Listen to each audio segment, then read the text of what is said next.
De acordo com uma pesquisa realizada pelo Centro de Controle e Prevenção de Doenças dos Estados Unidos, uma a cada 110 pessoas no mundo tem autismo. Ainda segundo o levantamento, estima-se que no Brasil 2 milhões de habitantes tenham um transtorno. Até abril, mês de conscientização do autismo, nós vamos exibir programas sobre o tema. Para entender melhor como se dá o desenvolvimento de crianças com o transtorno do espectro autista, está no ar o Educação.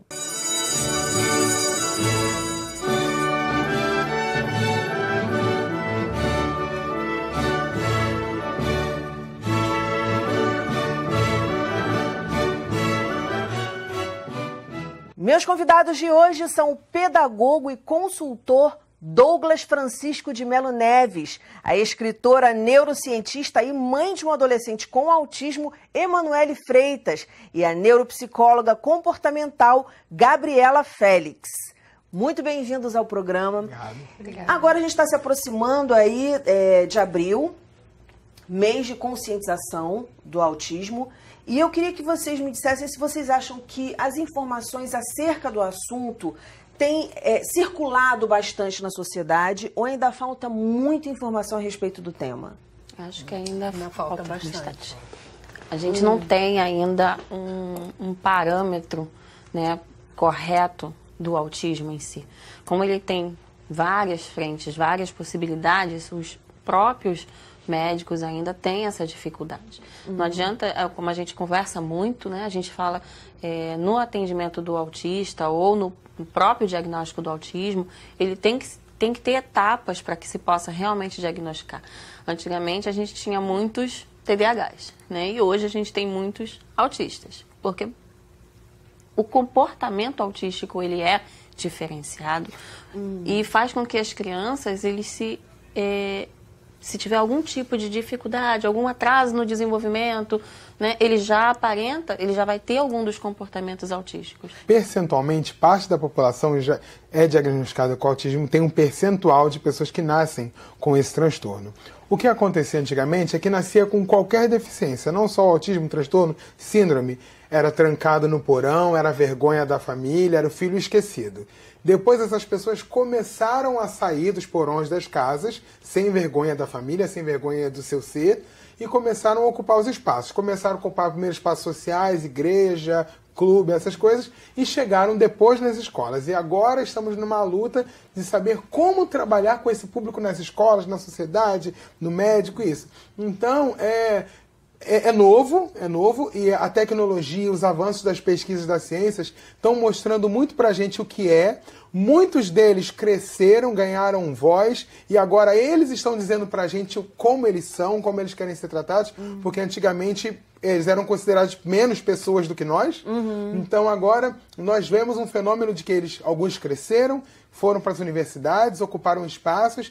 Teve até uma reportagem que eu li há pouco tempo do pai que teve um filho diagnosticado, aí ele foi acompanhar o filho e ele se encontrou autista também, só que ele não teve a oportunidade de se tratar, não teve a oportunidade de se conhecer. Então eu acho que a parte boa é que o avanço das tecnologias, dos estudos, eles têm mostrado melhores números, melhores pesquisas. Porém, a gente tem descoberto esse público e a gente ainda está meio assim, caramba, qual é o melhor tratamento? Como fazer isso? Então a gente precisa ter pesquisa sim. Mas como o Douglas também está falando, o lado negativo é que houve uma inversão. Antes vinha muito diagnóstico de transtorno de déficit de atenção com hiperatividade. Agora se chega muito o transtorno do espectro autista. E quando a gente faz uma avaliação, a gente vê que não é verdadeiramente autismo, né? Essa criança tem outras comorbidades, tem outro tipo de transtorno, mas já chega no consultório com o diagnóstico pronto. Com o diagnóstico errado. E nem sempre é errado. Porque até mesmo agora o próprio CID vai estar trocando essa funcionalidade, que é uma questão que dentro do consultório a gente já via. Que é o quê? Você tem duas vertentes de classificação de autismo. Você tem um autismo idiopático e você tem um autismo secundário. Né? Idiopático seria a criança, como a gente até fala dentro de consultório, uma criança nata. Né? Um autismo clássico, onde você verifica desde pequenininho, como por exemplo a gente tem estudos e pesquisas que mostram que crianças com 6 meses, dá para se verificar um autismo idiopático. Ele tem um comprometimento desde pequenininho, né? Já uma criança com autismo secundário, que, como é o caso do meu filho, ele tem uma patologia principal, entendeu? E com essa patologia, ele desenvolveu comportamentos autísticos. E aí, nisso, a gente verifica qual é o nível de autismo que ele se encontra naquele momento. Por isso que há a classificação. Exatamente. Nível E aí, 1, 2 e 3. E a gente vai vendo lá no consultório crianças que chegam com diagnóstico de autismo. A gente inicia as intervenções apropriadas, né? Dentro do que a gente vê da comorbidade, não do autismo em si, mas da comorbidade principal. E aí a gente começa a ter resultados. Entendi. Você falou 6 meses. Quais são as características de um bebê de 6 meses que tem autismo? O teste que foi executado foi o teste de segmento de olhar mesmo. Um bebê, na fase do desenvolvimento, ele tem sequências de maturação. Então, ele vai seguindo um padrão, né? A criança já olha, já acompanha, a criança consegue balbuciar algumas coisas, ela já senta, ela já faz vários movimentos, gracinhas para chamar a atenção. Quando um bebê idiopático, com autismo idiopático, ele não executa. Entendeu? Ele não segue com o olhar, ele não tem um choro. Você disse aí com o olhar é acompanhar o dedo, por exemplo? Isso. E com 6 meses, por exemplo, o bebê ele já sabe onde a mãe está e ele vai seguir a mãe de um lado para o outro, mesmo que ela não pegue ele. E ele já consegue interagir. Num bebê já com um comprometimento, já se nota que não tem isso. Entendi. Ele não segue. E muitos deles, até o pessoal fala, isso é mito, né? Bom, eu já presenciei um bebê com um comportamento autístico e realmente ele não gostava de ser segurado. Ele preferia... na parte do olhar, a gente chama de olhar vazio. Vazio mesmo. É como se fosse... Ele olha, mas ele não te acompanha. É como se realmente ele não estivesse ali. Não está presenciando você. Até mesmo numa fotografia você consegue verificar que existe uma diferença no olhar quando ele tá a criança está presente e quando ele está tem também, eu também já presenciei casos daquele bebê que não aconchega.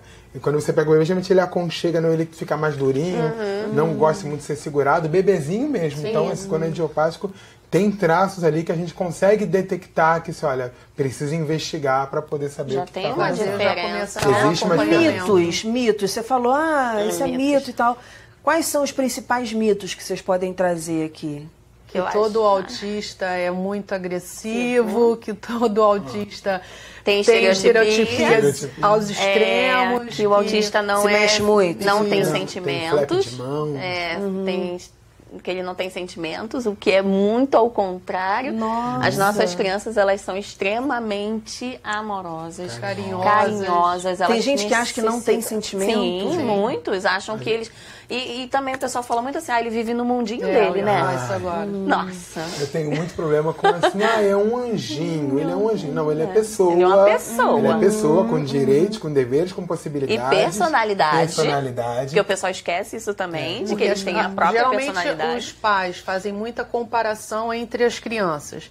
E a gente sempre pede para não fazerem isso. Porque cada criança é diferente, elas têm personalidade. Não é porque ele tem um transtorno que ele não tem a personalidade dele. Ele tem. Sim. Então não tem como fazer comparações, né? Cada um vai ter uma maneira diferente de agir do outro. Claro, e é aquela coisa, né? As pessoas começam a te definir, a definir as crianças pelos transtornos que elas têm. Então, assim, ele é o autista. Né? Ele é definido pelo transtorno dele, quando na verdade ele tem 1 milhão de características. E esquece que é uma criança. Exatamente. A gente mesmo, eu não sei se você deve passar por isso também na escola.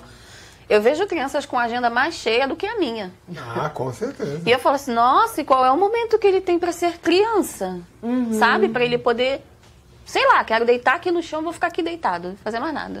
Não tem. E aí acaba esquecendo esse ponto tão crucial. Ele é uma criança. E outro fenômeno que acontece ao invés também, nasceu com um transtorno, não vai ser nada, não precisa investir, não vai trabalhar, assim não precisa botar no balé, não precisa botar no judô.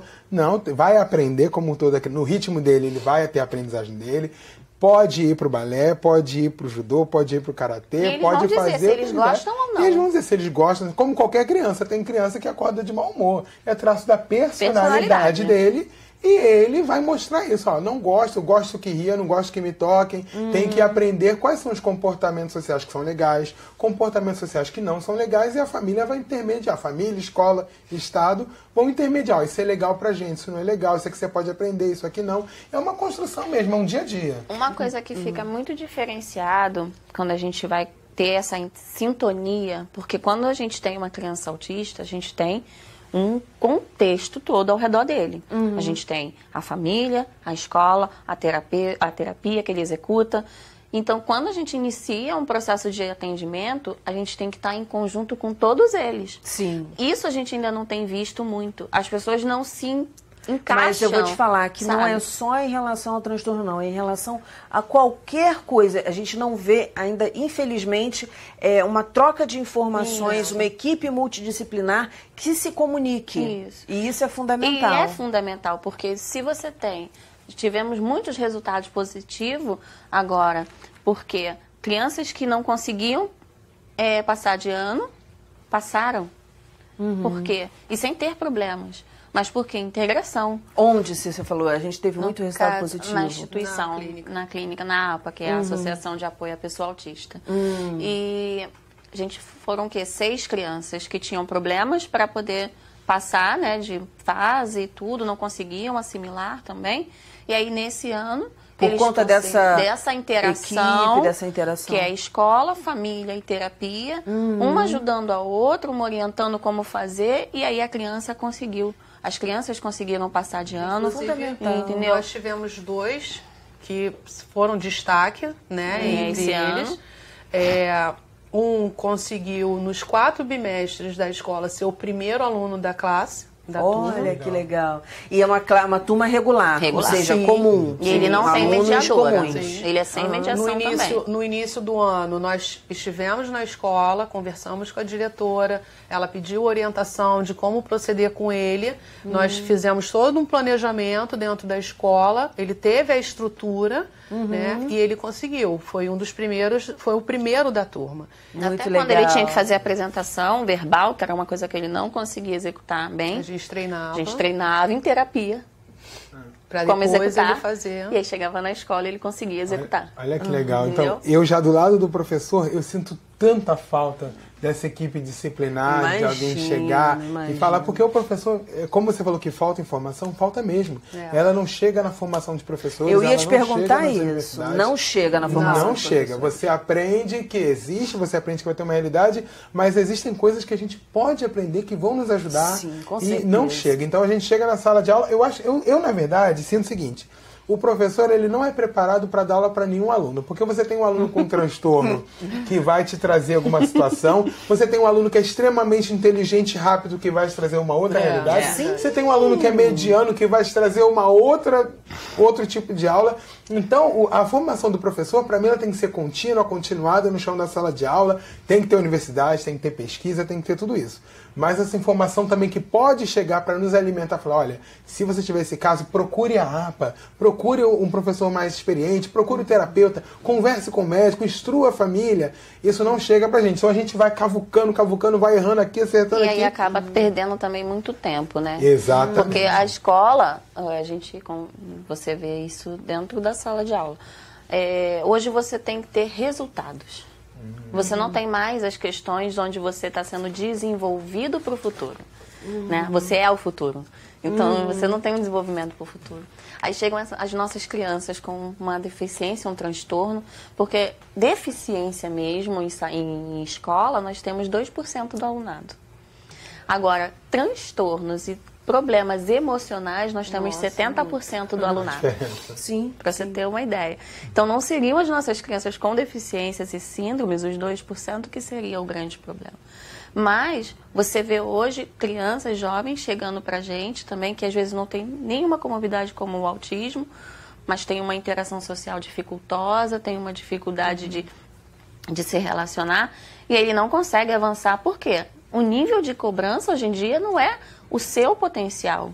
Exatamente. E sim o que a sociedade precisa que você Aquele seja. quadradinho, né? Exatamente. Esse número de pacientes que tem aumentado muito na clínica.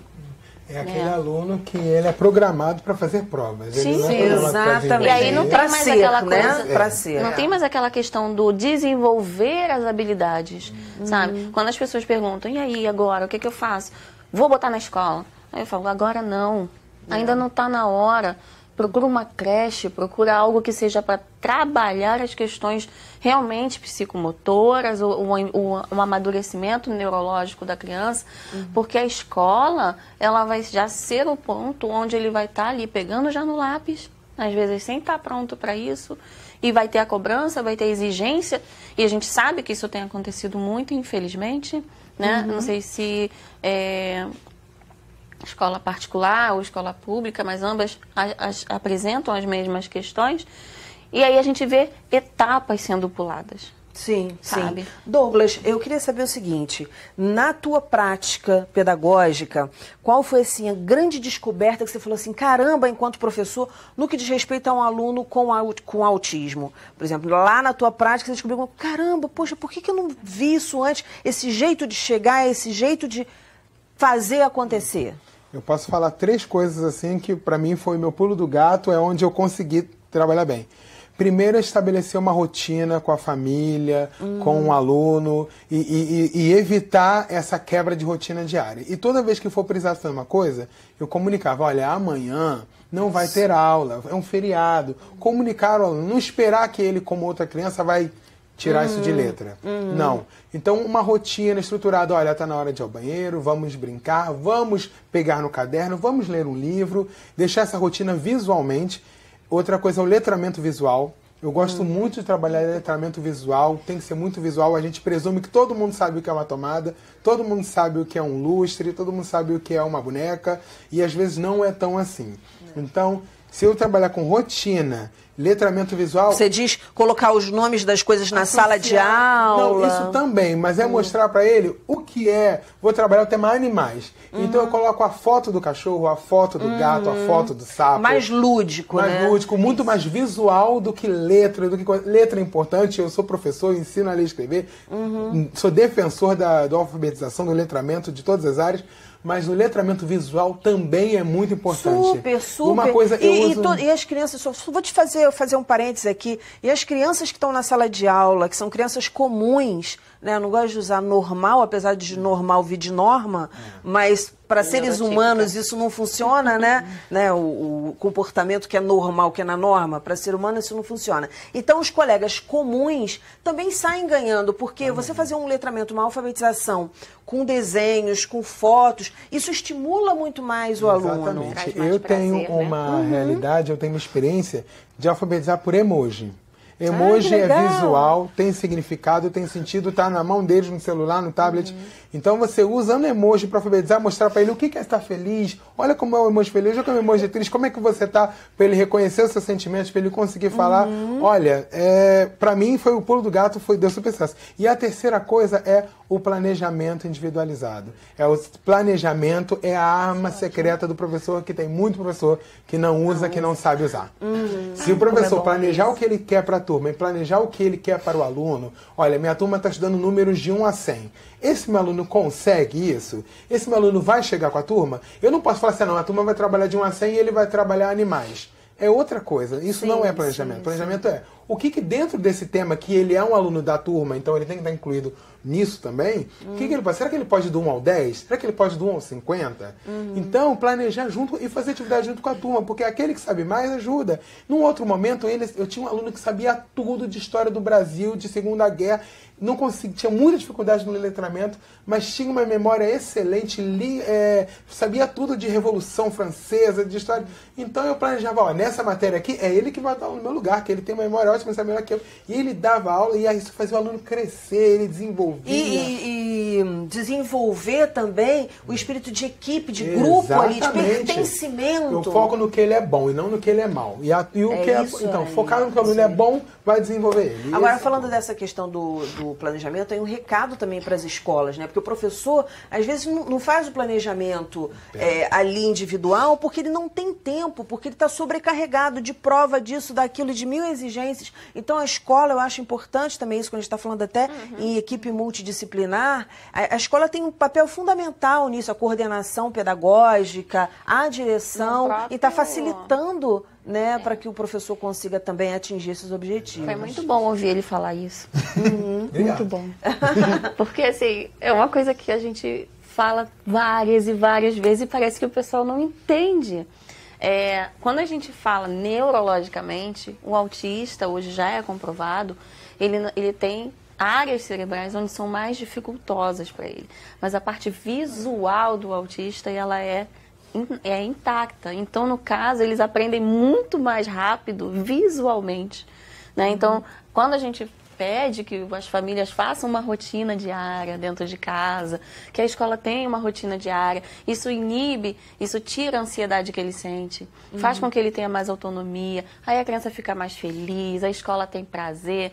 É o prazer de estudar que eu acho que está faltando hoje em dia. Sim. E não é só para as crianças com autismo, não. Não, para todo mundo. Na clínica, a gente acaba usando o que o Douglas acabou de falar. Que é muito bom. A gente chama os pais, né? Eu já fiz isso com os pais, monto um quadrado bem grande para eles visualizarem, com a rotina deles, com tudo que eles fazem, no horário, hora de ir para a escola, hora do café, hora de tomar banho. Então, tudo está ali visualmente. Então, a gente pede para que esse quadro fique na escola e em casa também. Para que a criança, quando, no caso, entrar na escola, ela já sabe, com a fotozinha dela, já identifica, então ela já vai entender o que ela vai fazer durante aquele dia. Sim, né? sim. E na clínica a gente também usa o planejamento. No caso, quando eu vou atender as crianças, eu já vou para aquele dia com tudo planejado para que eu vou fazer com aquela criança. A não ser que naquele dia ele chegue com alguma alteração emocional ou comportamental. Mas a gente sempre planeja tudo antes. Né, para que também não se fuja da rotina deles. Porque eles têm alteração de comportamento quando é quebrada a rotina. É fundamental. Uma coisa que eu queria perguntar para vocês, que vocês falaram assim, é mito dizer que ele vive no mundinho dele, mas é fato que eles são autocentrados? Quando a gente tem uma criança neurotípica, né, a gente pega e ela está brincando. Vamos dizer que ela está brincando com um carrinho. E aí a gente chama a primeira, chama a segunda, chama a terceira e a criança nem liga pra gente, porque o carrinho é mais interessante do que o que a gente vai fazer, pedir para ela fazer, né? No autista, eles têm ainda uma questão sensorial. Então, muitos dos autistas, basicamente 59% dos autistas, têm transtorno de processamento sensorial. E aí, com isso, eles evitam, é como se eles evitassem estímulos externos. Entendeu? Uns são hipersensíveis, outros são hipossensíveis, e aí eles acabam evitando esses estímulos externos. E a outra questão não é que ele não esteja prestando atenção, né? A gente fala, ele não... Tem mãe que fala assim, fala certas coisas que não deveria falar, sabe? Aí a criança tá ali e fala coisas que não deveria falar, e a gente não fala assim. Ah, entendi. Entendeu? Ele tá ouvindo, aí ela fala, não.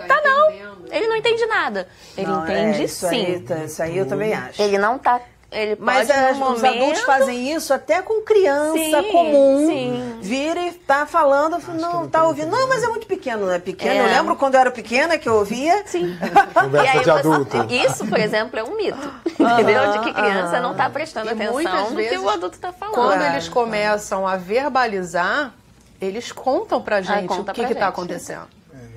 E aí, quando a gente chama os pais para questioná-los, para perguntar o que está acontecendo, mas quem falou isso para vocês? A criança? Eles quase às vezes não acreditam.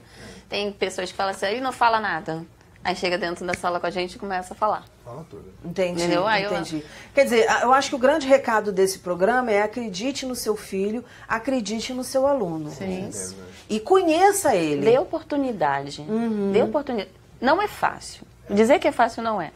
Eu vivo 24 horas o autismo, né? Tanto na clínica quanto na minha casa. Hoje meu filho tem 15 anos, né? E eu já estou na segunda etapa agora de um adolescente, né? Já seguindo para o outro passo. Mas, assim, tem dias bons, tem dias ruins, tem dias muito ruins. E outra coisa que eu falo muito para as mães, vocês precisam se cuidar.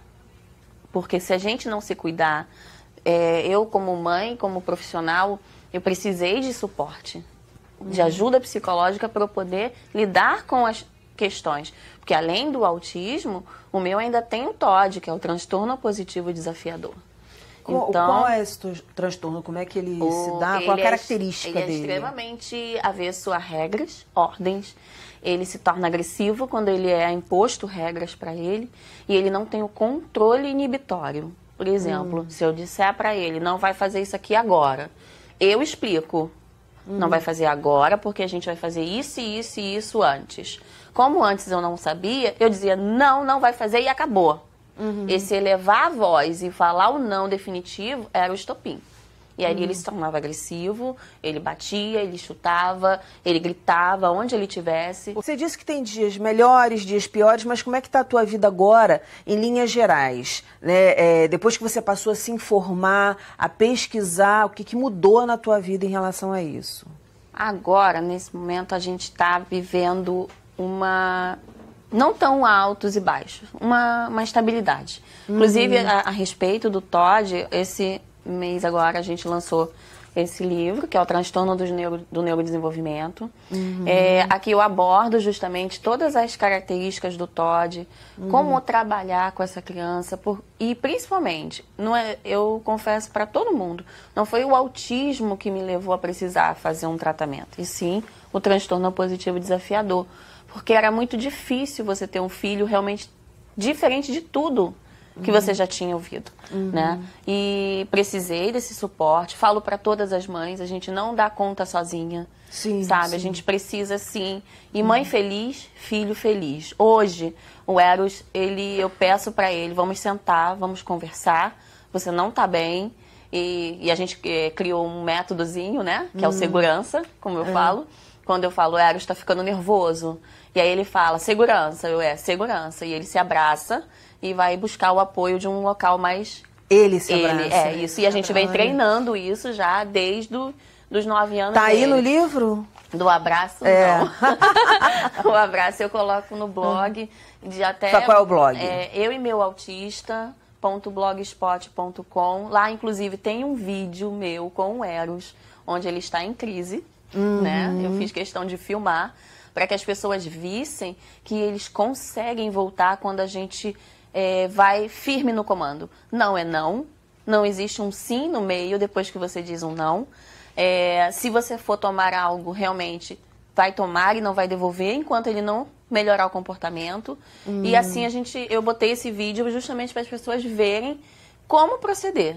Eu achei ótimo você estar falando isso, porque eu tô já no final do programa, mas não posso deixar de falar isso. Tem pessoas que falam assim, não, porque ele tem transtorno, vamos deixar ele fazer o que ele quiser. Não. Muito pelo contrário, vamos deixar ele fazer o que ele quiser, porque se a gente não fizer o que ele quer, ele vai começar a gritar. E acham que a criança não saca isso, não saca essa relação de poder que ela começa a ter. Então, muitíssimo obrigada pela participação de vocês no programa. Parabéns pelo seu trabalho, parabéns pelo seu trabalho. Parabéns pelo seu trabalho. Tem muito mais informação sobre o autismo aí ao longo dessas semanas. Fiquem com a gente. O nosso programa fica por aqui, mas na segunda-feira que vem tem mais, às 9 horas da noite. Educação, se você não se envolver, não rola. Dias felizes, paz do eu e até lá.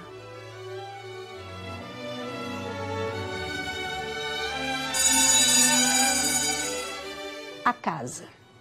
Era uma casa muito engraçada, não tinha teto, não tinha nada. Ninguém podia entrar nela não, porque na casa não tinha chão. Ninguém podia dormir na rede, porque na casa não tinha parede. Ninguém podia fazer pipi, porque pinico não tinha ali. Mas era feita com muito esmero, na Rua dos Bobos, número 0.